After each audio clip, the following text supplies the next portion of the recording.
ಹರೇ ಕೃಷ್ಣ ಅಧ್ಯಾಯ 2 ಶ್ಲೋಕ 56.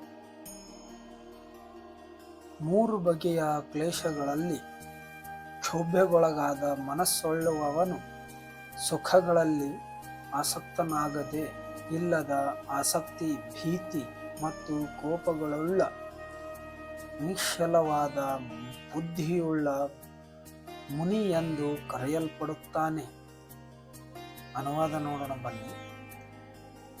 ತ್ರಿವಿಧವಾದ ದುಃಖಗಳಿಂದ ಮನಸ್ಸಿನಲ್ಲಿ ಉದ್ವೇಗಗಳನ್ನಾದವನು, ಸುಖದಿಂದ ಉಬ್ಬರವಾದನು, ರಾಗ ಭಯ ಕ್ರೋಧಗಳಿಲ್ಲದವನು ಸ್ಥಿರ ಮನಸ್ಸಿನ ಋಷಿ ಎನ್ನಿಸಿಕೊಳ್ಳುತ್ತಾನೆ. ಭಾವಾರ್ಥ ನೋಡೋಣ ಬನ್ನಿ.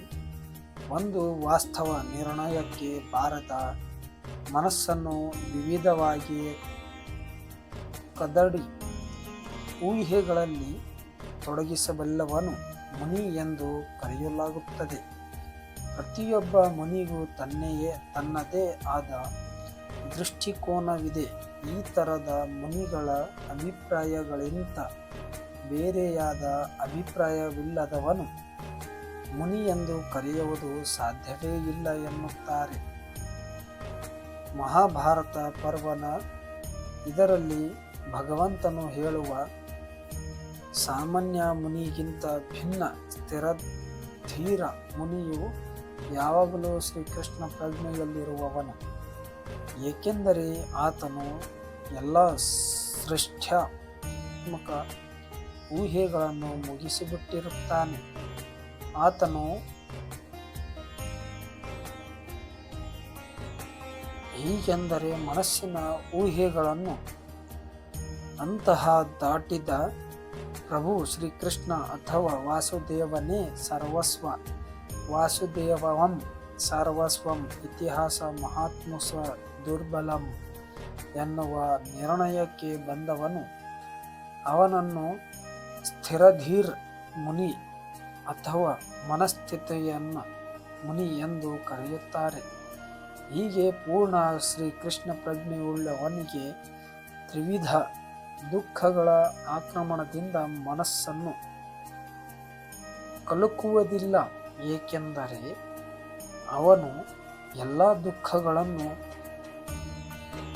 ದೈವ ಕೃಪೆಯೆಂದು ಸ್ವೀಕರಿಸುತ್ತಾನೆ. ತನ್ನ ಹಿಂದಿನ ಅಪರಾಧಗಳಿಂದಾಗಿ ತಾನು ಇನ್ನೂ ಹೆಚ್ಚಿನ ದುಃಖಕ್ಕೆ ಮಾತ್ರ ಅರ್ಹ ಎಂದು ಭಾವಿಸುತ್ತಾನೆ ಮತ್ತು ಭಗವಂತನ ಕೃಪೆಯಿಂದ ಶ್ರೀಕೃಷ್ಣನ ದುಃಖಗಳು ಕನಿಷ್ಠ ಪ್ರಮಾಣಕ್ಕಿಳಿದಿವೆ ಎಂದು ಕಾಣುತ್ತಾನೆ. ಹೀಗೆಯೇ ತನಗೆ ಸುಖವು ಬಂದಾಗ ತಾನು ಸುಖಕ್ಕೆ ಅರ್ಹನಲ್ಲ ಎಂದು ಭಾವಿಸಿ ಭಗವಂತನೇ ಅದಕ್ಕೆ ಕಾರಣ ಎಂದು ಕೃತಜ್ಞತನಾಗುತ್ತಾನೆ. ಭಗವಂತನ ಕೃಪೆಯಿಂದ ಮಾತ್ರವೇ ತಾನು ಇಷ್ಟು ಅಹಾಯ ಇರುವ ಸ್ಥಿತಿಯಲ್ಲಿದ್ದು ಭಗವಂತನಿಗೆ ಇನ್ನೂ ಉತ್ತಮವಾದ ಸೇವೆಯನ್ನು ಸಲ್ಲಿಸುವುದು ಸಾಧ್ಯವಾಗಿದೆ ಎಂದು ಅರಿತುಕೊಳ್ಳುತ್ತಾನೆ. ಭಗವಂತನ ಸೇವೆಗಾಗಿ ಆತನು ಸದಾ ದಿಟ್ಟನು, ಕ್ರಿಯಾಶೀಲನು ಆಗಿರುತ್ತಾನೆ ಮತ್ತು ಮೋಹದಿಂದಾಗಲಿ ದ್ವೇಷದಿಂದಾಗಲಿ ಪ್ರಭಾವಿತನಾಗಿರುವುದಿಲ್ಲ. ಮೋಹವೆಂದರೆ ತನ್ನ ಇಂದ್ರಿಯ ತೃಪ್ತಿಗಾಗಿ ವಸ್ತುಗಳನ್ನು ಸ್ವೀಕರಿಸುವುದು. ಇಂತಹ ಇಂದ್ರಿಯ ಮೋಹವಿಲ್ಲದಿರುವವನು ನಿರ್ಲಿಪ್ತತೆ. ಆದರೆ ಶ್ರೀಕೃಷ್ಣ ಪ್ರಜ್ಞೆಯಲ್ಲಿ ನಿಷ್ಠಾವಂತನಾಗಿರುವವನಿಗೆ ಮೋಹವೂ ಇಲ್ಲ, ನಿರ್ಲಿಪ್ತತೆಯೂ ಇಲ್ಲ. ಏಕೆಂದರೆ ಅವನ ಬದುಕು ಭಗವಂತನ ಸೇವೆಗೆ ಸಮರ್ಪಿತವಾಗಿದೆ.